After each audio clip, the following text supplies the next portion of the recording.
La gala del Balón de Oro, que fue la gala de la infamia y de la injusticia para el Real Madrid. Arrancamos.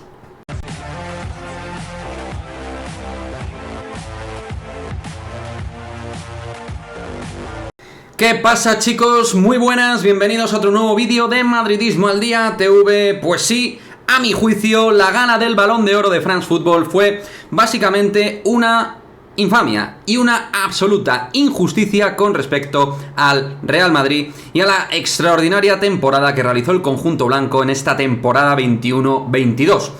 Básicamente fue una infamia porque en todos los trofeos donde se podía entrar en una parcela más interpretativa y donde realmente se podía retorcer el argumentario, pues ahí efectivamente nos encontramos pues unos elementos absolutamente injustificables y unas líneas que desde luego me parecieron tremendas a la hora de argumentar que el Real Madrid no ganara distintos trofeos. Básicamente, chicos, lo que se buscaba aquí era hacer que el Real Madrid no monopolizara la mayoría de trofeos.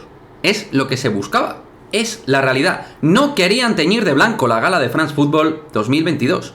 Eso es lo que se buscó mediante otros trofeos donde, como digo, se podía justificar y argumentar mediante, pues eso, distintos argumentarios absolutamente retorcidos para intentar que un madridista no ganara, o que el propio Real Madrid no ganara en el trofeo a mejor club del año, que ahora comentaremos. Pero como diría Jack el Destripador, vámonos por partes. En lo evidente, ni con Benzema ni con Courtois tenían nada que hacer. Obviamente ahí eso era territorio blanquísimo, tanto para Karim como para Courtois, en el Balón de Oro y en el Yassin, porque no había competición, no había opción de poder competir mínimamente, no la había. Benzema tenía que ganar sí o sí el Balón de Oro, fue claramente el mejor jugador del año y el más determinante, y Courtois a años luz del resto de guardametas. Ningún portero tuvo la determinación y el impacto que tuvo Courtois, y lo mismo aplicado por el bueno de Karim Benzema, que fue el líder de un Real Madrid absolutamente descomunal con esas remontadas, sobre todo en Champions. Pero en el momento en el cual íbamos con el resto de trofeos, ahí ya nos empezamos a encontrar pues cosas absolutamente, como digo, injustas y muy difícil de entender. Muy difícil de entender, que solo se pueden entender desde cosas que te enteras después, como que, por ejemplo, uno de los partners de dicho galardón sea socios.com, que en este caso sea parte activa, palancazo activo dentro del Barça en Barça Studios, y por otra parte también sea parte activa dentro del fan token del Manchester City.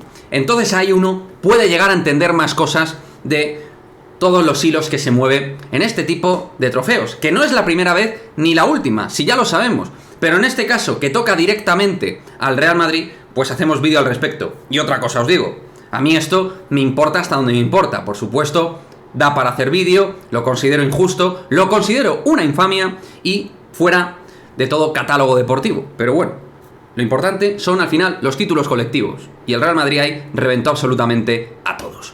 Pero en cuanto al trofeo Copa, lo dicho, vamos en primer lugar. Trofeo Copa para Gavi. Vamos a ver. Que alguien me argumente qué es lo que hizo Gavi a nivel de impacto futbolístico, qué ganancia tuvo Gavi con su club, qué obtuvo Gavi, qué es lo que hizo tan especial con respecto al resto de jóvenes para que se llevara este trofeo. Que alguien me lo argumente.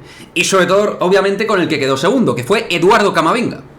Eduardo Camavinga, jugando unos 2000 minutos, es decir, unos 1000 minutos menos, le dio, con respecto a Gavi me refiero, le dio para ser absolutamente determinante en la máxima competición continental.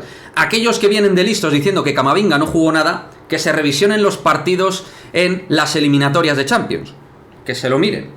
PSG Bernabéu, Chelsea Bernabéu y Manchester City Bernabéu, que se vean los partidos que hizo Eduardo Camavinga como local en el Santiago Bernabéu en todo lo que fueron las remontadas del Real Madrid. En todas las remontadas Camavinga fue punto de inflexión, clave para que el equipo ganara. Hombre, si lo que queréis es que Camavinga, jugando de pivote defensivo como jugaba en el Real Madrid la temporada anterior, marque 6 o 7 goles, pues hombre, lo lleváis clarinete. Marcó 2 y dio 2 asistencias. que al final este perfil de futbolista no se enmarca en números, no está para eso, está para ser determinante dentro de su radio de acción, que era la de pivote defensivo, que es para lo que salía fundamentalmente, para o jugar en doble pivote con Casemiro o sobre todo salir por Casemiro como pivote, elemento de cambio dentro de las segundas partes, que es donde el Real Madrid fructificó las remontadas, y gracias a él y gracias a Rodrigo, y por supuesto a Karim, a Vinicius y a Modric, pero estos dos jugadores jóvenes que salían eran los que cambiaban la dinámica y la tendencia en la Champions, en las eliminatorias, y Camavinga fue el jugador joven más impactante de la temporada anterior en la máxima competición continental. No hay duda al respecto, no hay duda. Y no jugó ni 3 minutos ni 5. Por cada partido salía 15 minutos, 20 minutos, 10 minutos y jugaba un total de entre 10 y 20 minutos, suficientes para cambiar partidos. No, es que no jugaba los 90 minutos, pero que él tenía la función que tenía dentro del equipo y de los partidos. Y como jugador joven que es, irá adquiriendo experiencia para tener más regularidad y más minutaje, como el propio Gavi. ¿O acaso Gavi es un jugador tremendamente líder en el Barça, tremendamente importante, un jugador que la esté reventando, que esté haciendo que el Barça esté descomunal a nivel competitivo desde el año pasado? No me consta esta información, no me consta ni Gavi ni el Barça. El Barça ganó nada, nadaplete. Y el Madrid ganó lo que ganó. Y si ganó el Madrid la Champions, entre otras cosas, es gracias a don Eduardo Camavinga, que fue, como pivote defensivo, elemental para cambiar los partidos desde el centro del campo. A no ser que lo que queráis es que también, aparte de construir jugadas y robar balones, pues queréis que remate de cabeza en el área, marque chilenas y goles por la escuadra constantemente. Camavinga estaba para lo que estaba y lo hizo fenomenal. Don Eduardo Camavinga. Absolutamente fuera de lugar que le dieran el premio a Gavi, a no ser que se argumente desde otro tipo de perspectiva que no tiene que ver con lo deportivo. Y Gavi me parece un muy buen futbolista, al igual que Camavinga, dos de los jóvenes con más proyección, al igual que Bellingham, Musiala, esta grandísima generación que va saliendo, los Pedri, Vinicius, Rodrigo, claro que sí, pero hombre, digamos las cosas como son. ¿Gavi es muy buen futbolista? Sí. ¿Camavinga es muy buen futbolista? También. Pero ¿quién de los dos tuvo mayor impacto y rédito deportivo a nivel de títulos y a nivel individual dentro de un terreno de juego? Pues fue Eduardo Camavinga en la máxima competición continental, donde muchas veces, o entiendo yo, debería medirse a los grandes jugadores jóvenes que van emergiendo. Y Gavi, pues en la Champions, al igual que su equipo, hizo lo que hizo. Y en la Europa League hizo lo que hizo. Claro que sí, no pasa nada. Todos tenemos años malos, pero este año fue para Camavinga realmente este trofeo. Lo hubiera merecido Eduardo Camavinga. No me enrollo más con el Copa, que si no esto se va a hacer largo de narices. Vamos con el ranking top 10 del ganador del Balón de Oro. Lo dicho, Benzema, el ganador, lógico, ahí no iba a haber duda. Hubiera sido un escándalo mundial si Benzema no hubiera ganado para mí el Balón de Oro. Pero desde luego, que me pongan a mí, a Vinicius octavo y a Courtois séptimo, o sea, ¿a quién le entra eso por la cabeza futbolísticamente?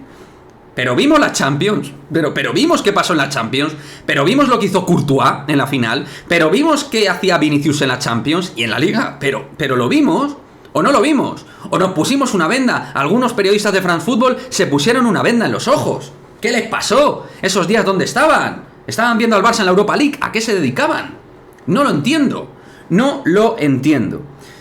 Courtois y Vinicius obviamente merecían estar en el top 4. Yo no digo que coparan los 3 primeros puestos, Benzema, Courtois y Vinicius, que perfectamente estaba legitimado a nivel deportivo, perfectísimamente. Pero oye, Mané, por ejemplo, que ganó la Copa de África y que además con el Liverpool también ha ganado torneos nacionales y quedó en la final de la Champions, oye, Mané también hizo una gran temporada a nivel de goles, a nivel de rendimiento, fue clave para su selección y para que el Liverpool llegara a la final, por supuesto. Me parece que puede estar ahí, entre el 3, el 4, pero chico, que estén octavo y séptimo, no quinto y sexto, octavo y séptimo, pues me parecen detalles muy feos hacia Courtois, hacia Vinicius y sobre todo básicamente lo elemental, hacia el Real Madrid, que es de lo que se trata la cosa aquí, de intentar ningunear y hacer de menos la temporada maravillosa que hizo el Real Madrid. Es de lo que se trata.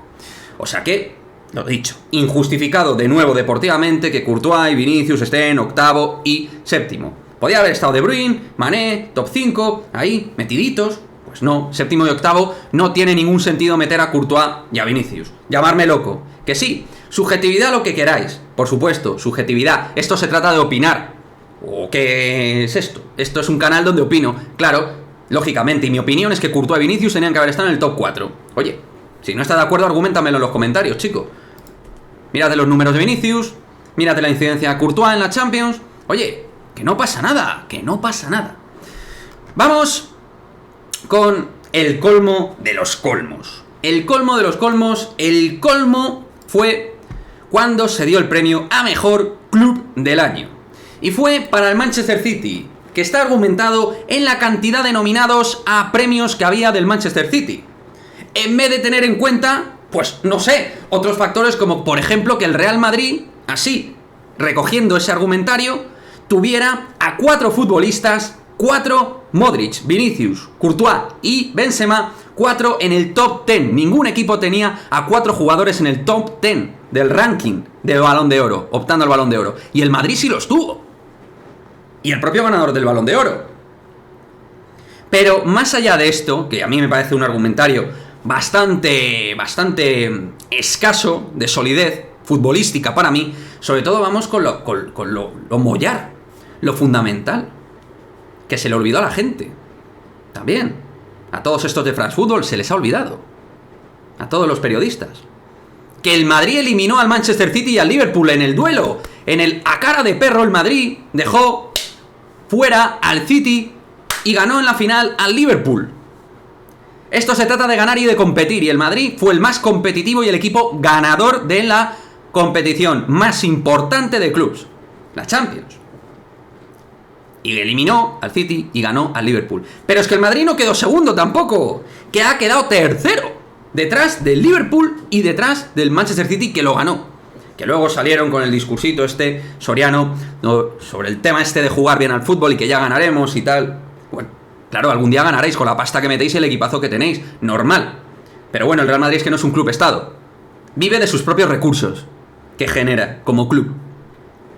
Como club de los socios, lo que genera el Real Madrid. Y mediante cómo el presidente administre dichos recursos.